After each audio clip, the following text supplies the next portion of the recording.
Here is another attribute update. All my attributes have been increased significantly since the last video.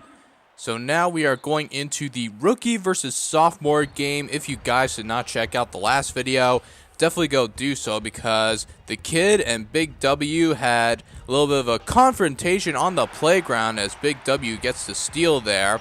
Not off to a good start for the kid, but Coach T had to come in and break up the game because apparently we're not allowed to play basketball against other people because it violates their contract, which, you know, I'm not a smart man by any stretch of the word, but was that ever a rule? Is that a rule in today's NBA that you're not allowed to play outside certain hours? Like, is that like a restriction, like a violation of contract or something? I don't know. Maybe one of you guys might know, but to me that just seems like kind of a dumb rule. I mean, especially if you have a dispute, as I break down, oh my goodness, I can't even talk.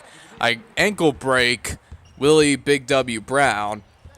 I just feel like these two had a domestic, generally argumentative dispute and wanted to settle their differences one-on-one on the court. I mean, I don't really quite get what's wrong with that. As I'm breaking down Willie Brown. Oh, but I get blocked, and just ignore that and ignore the fact that I missed that layup too, because that's pretty embarrassing. Let me try throwing up this lob though. Give a little showtime in the All-Star weekend. That would be, oh my God, Willie Brown stole the ball again, and now he's going all the way for a layup. Just, I guess this is truly the only way we can sell it on the court. Me and Big W going head-to-head as I get another Showtime alley-oop assist. I was right in the last video. The All-Star weekend was in Houston, and now I am stealing the ball away from Big W. Go all the way my center. Let me pass it back out to the wing. Pump fake. All the way back to my guy. Pump fake. Wide open for three. I missed it. Open the center, gets the rebound. Andrew Bogut, who was a rookie back then, if you could believe it. Let me go for the mid-range jumper. That missed too, but Bogut's there to pick up my mess. It's pretty cool to see, especially all the old rosters, who was on which team. It's always, oh my goodness, nice duck. It was always really cool to, see something like that. But now let's go for another lob to my guy on the wing.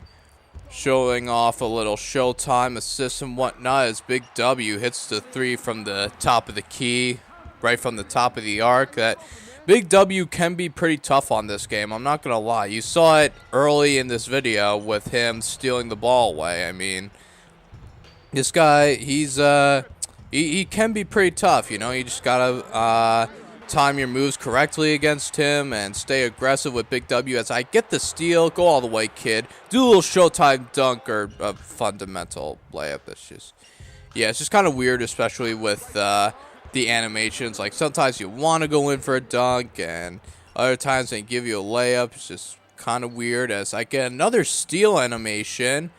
Yes, pick it up, Williams. Go all the way. Dunk it on Big W. Again, you go for a layup? Are you kidding me, kid?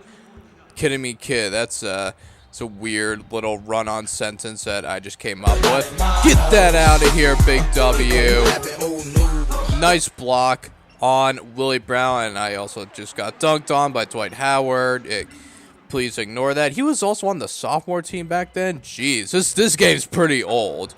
This is a game that came out 13 years ago. Yeah, this is quite an oldie, but maybe also a goodie that we got here. We got 2 minutes left to go in the half. Let me go all the way. Go in for the layup. I actually made an easy layup for once because, again, making layups on this game really all depends on how open you are. Like, if you're running out in transition on the fast break, then, yeah, you're able to get those layups. But other times, it's just not so easy. Kind of like, again, with the alley-oops. It's just, sometimes I feel like they just really pack the paint, and sometimes I get really impatient. As I do get a perfect release on that shot, though. The shot meter is pretty easy on this game, like I mentioned before, but the timing and the fact that the defense really catches up to what you're doing, it's like you almost, in a way, kind of have to do something a little bit different every time. Kind of keep the defense on its heels, which I actually do kind of like about that game a little bit. It's kind of interesting how that works out as I get the contact. Where's the and one referee? We go in for one more Showtime alley-oop. We do take the lead heading into the half, which was one of our goals. Take that, Big W. How you feel about that? That's all you brought tonight, kid? The way you playing, anything I bring is more than enough. Big Dub. Over here. What got you into the second half? Well, I knew the crowd came to see some skills and not the stuff they saw in the first half. I mean, my opponent, he's okay, but he's inexperienced with big games. I mean, he's a rookie, you know?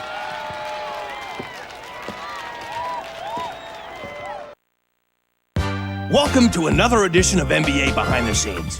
Now, I'm here with one of the most talked about players in the NBA and the point guard of the youngest NBA team in the league.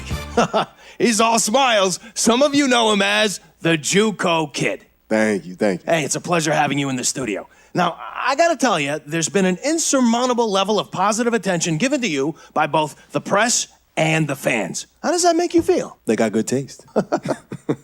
When you do everything right, how can they not like me?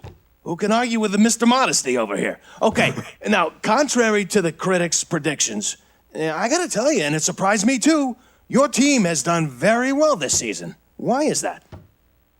Why not? We have more energy, more skill, and more heart than any team out there. Now, some say it's not the team, but rather it's you who has turned the tide for this organization. Now, is there any truth to this? I'm not going to deny it. You look at the numbers. They speak for themselves. Okay, but I'm gonna have to bring up somebody's name, and you might not like it, but we gotta talk about Shane here, because he's the first overall pick. He's supposed to be the franchise player here.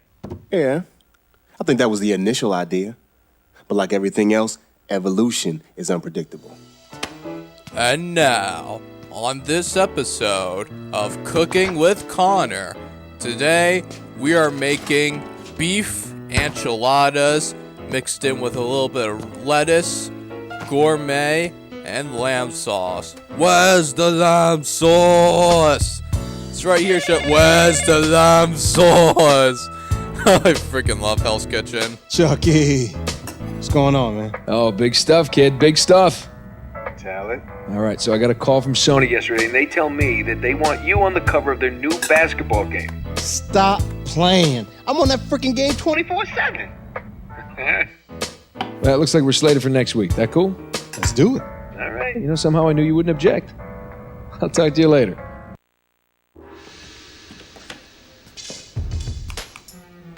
Hey guys, how you doing? You must be Chuck. Yes, I am. CJ. Good to meet you. How you doing? to meet you. Hey kid, how you doing? Good, how you doing? You look good last night. Oh, thank you. I appreciate it. You wondering what this is? Yes, Okay. what is this? This is officially where the magic happens. This is the mocap studio. These knuckleheads over here can take through the whole process. We're going to take all the stuff that you do every night. We're going to do it right here. We're going to motion capture it. We're going to put it in the computer. We're going to process it, and we're going to put it in the game. Okay, So mocap, then- that's what motion capture. Motion capture. Yeah, right. Okay, so when those kids play it at home, there's millions of kids playing at home, they'll be using your motion to play the game. It's good stuff. Very cool. Yeah. I can play myself on the video. Yeah. So what's going to happen today is we're going to get you in some crazy kind of a science fiction motion capture suit. It's real tight with some reflective balls, and that's why the cameras will kind of pick it all up. Okay. And it'll be just like you do in the regular game when you're out there every night, except you can do it here for us. How many cameras do you have in this? About 3,000. Whew. 3,000. Seriously, or are you joking? I'm joking. Oh, yeah, I bet you had me. Dude, they got enough. So you get every angle possible. That's right. Yeah, we got a real hoop in here, the whole deal. We're dribbling the ball around. We're going to play some ball. Sounds good. All right, let's go have some fun. You got it. All right. Sounds great. Either way. Maybe I can get a suit. Get wants to see me you on the in a suit? phone. Who wants to see you with a suit? This is actually pretty cool. The kid actually gets to be in a video game showing off his moves. This is the regular call-out drill, but I thought I'd show you guys a little bit of just kind of how cool this is, especially with all the cameras around, and it's in a unique little area with a nice little court. And you got the mocap suit on. Basically, this is how they created the games with kind of the same animations. It's just, yeah. But ignoring that, this is still, I can't believe I missed that. Still pretty cool to see. I want to show you guys a little bit of what that mocap thing was like. I screwed up a little bit there with the juke step. It's tough to, sometimes I get confused with the jab step, the juke step, and the create space moves. So that is something that I do kind of need to remember as we're kind of blazing a little bit through this walkthrough. I thought it was actually going to take longer because one of you did say that it was going to take pretty long during this walkthrough, but I don't know, maybe I just find the right time. This game, again, I probably said this earlier in the walkthrough in one of my earlier episodes, I guess, but this game isn't as hard as I remember it being. Like, I remember when I was younger, I would, like, do the same things over and over again, expecting a different result, aka the definition of insanity, but I don't know, as I, like, get older, I feel like things become easier, like, with video games, like, maybe because I have a firm grasp on the concepts of, you know, actually reading and knowing the different buttons to games, and coming up with all these combos. Like, again, for just with anything, it takes a while to get used to, but once you get used to that, then you can become basically unstoppable at a certain video game. I find that to be kind of interesting, and that is the same with NBA 06 to Life. You know, I find it to be, like, with the goals, I mean, some of them can be a little bit difficult to get, and sometimes I do have to restart my goals, but I don't know, I just feel like, I don't want to jinx it either, but I just feel like it does, in a way, kind of become a little easier than what I grew up with. It's just, what? Bruh. How did we screw up the pass that badly? I'm sorry, but that, and now Portland just threw it out of bounds themselves. Are you kidding me? Oh my goodness.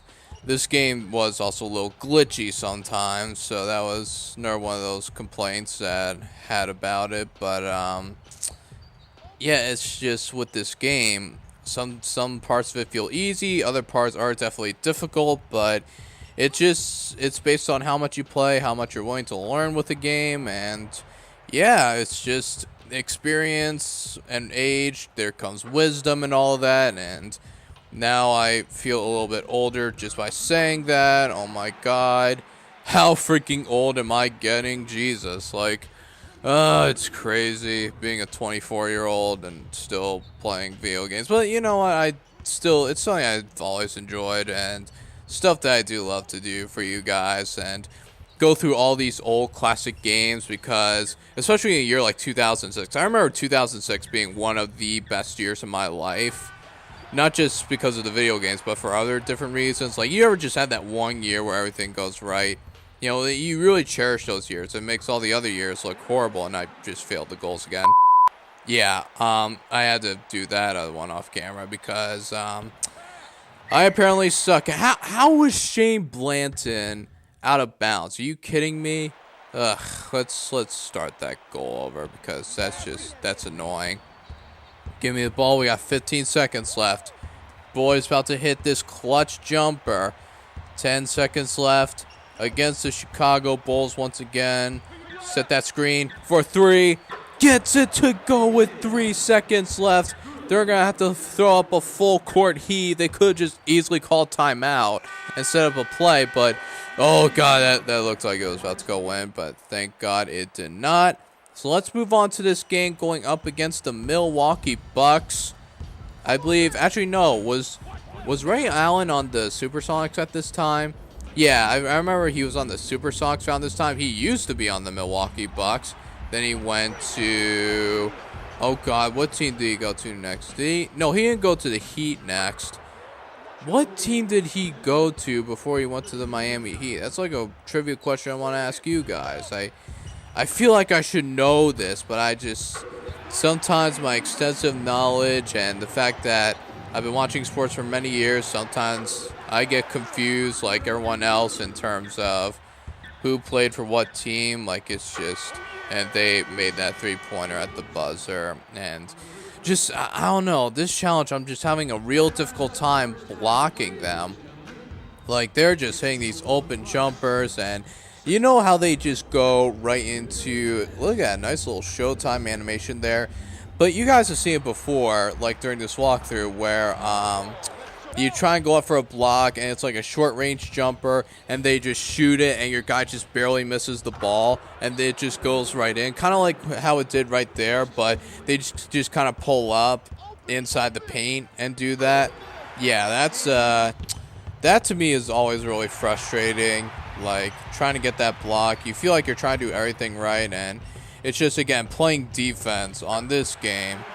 I don't know. Maybe it's just because I feel a little old school. I feel like I just like playing defense because I feel like, and I love doing the offensive stuff too, but like getting defensive steals, like steals in this game are pretty easy to get, but you know, just running out in transition like that, getting good blocks, you know, contesting shots, you know, that's what I like to do. I like to play good, solid defense, so that way I'm able to hold my opponent to fewer points, and I'm sure the opponent's trying to do the same thing. It's just, I don't know, I just feel like it's kind of become a lost art, especially with fantasy sports being such a big deal, how people want more and more points so that way they can win their fantasy leagues and whatnot. Oh, that's just kind of my rant on fantasy sports, and me, I shouldn't be complaining too much because I have, over the years, ever since I made that video, how I didn't understand fantasy sports, like back in 2013, I've been like, what do you call it? I've been playing a lot of fantasy sports leagues since then. You know, I've succumbed into peer pressure, and that is a little hypocritical of me, but you know what? I enjoy it, especially with my friends. I've really been missing out. These aren't like leagues where you like bet on money, you know, at least not yet anyways, but like, I don't know, I've come to appreciate it a little bit. Now, do I think it's like overtaken sports in a way? I would say so. I feel like the leagues in professional sports want more scoring, they want exciting games, but you know, defense can also be exciting too, you know? I mean, I'm just saying, maybe just because I'm an old head. I don't really quite know. But you see what I was talking about earlier. They go for the short-range jumper, and I can't block that. It's really frustrating. This whole challenge has been really frustrating. Oh my, you know what? I can't with this freaking challenge.